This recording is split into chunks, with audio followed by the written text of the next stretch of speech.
Azərbaycan İdman Akademiyası publik hüquqi şəxsi güllərin satın alınması ilə bağlı tender elan edib. 32 Günazın məlumatına görə tenderin qalibi fiziki şəxs Firuzə Əsgərzadə olub və tərəflər arasında 3700 manat dəyərində müqavilə bağlanıb. Qeyd edək ki, Azərbaycan İdman Akademiyasının rektoru Fuad Hacıoğlu Hacıyevdir. Rektor Fuad Hacıyev kimdir? Ali təhsilini başa vurduqdan sonra istehsalatda mühəndis texnoloq kimi fəaliyyətə başlayıb. Daha sonra Azərbaycan Komsomolunun Mərkəzi Komitəsində, müstəqillik dövründə isə Azərbaycan Respublikası Dövlət Gömrük Xidmətində məsul vəzifədə çalışıb. 1990-cı illərdə kommersiya və sahibkarlıq sahəsinə keçərək Qazax rayonunda qum-çınqıl karxanası və üzümçülük təsərrüfatı biznesi ilə məşğul olub. 2006-cı ildə Qazax rayonu üzrə deputatlığa namizəd olsa da, daha sonra namizədliyini geri götürüb.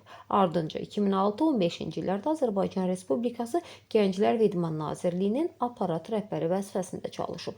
Sayta verilən məlumatda iddia edilir ki, Fuad Hacıyevin Qazax rayonunun Çaylı kəndi yolunda yerləşən üzümçülük təsərrüfatı hazırda da fəaliyyət göstərir. Xatırladaq ki, 2021-ci ildə mediada Fuad Hacıyevin milyonluq villası və bahalı avtomobili ilə bağlı məlumatlar yayılmışdı.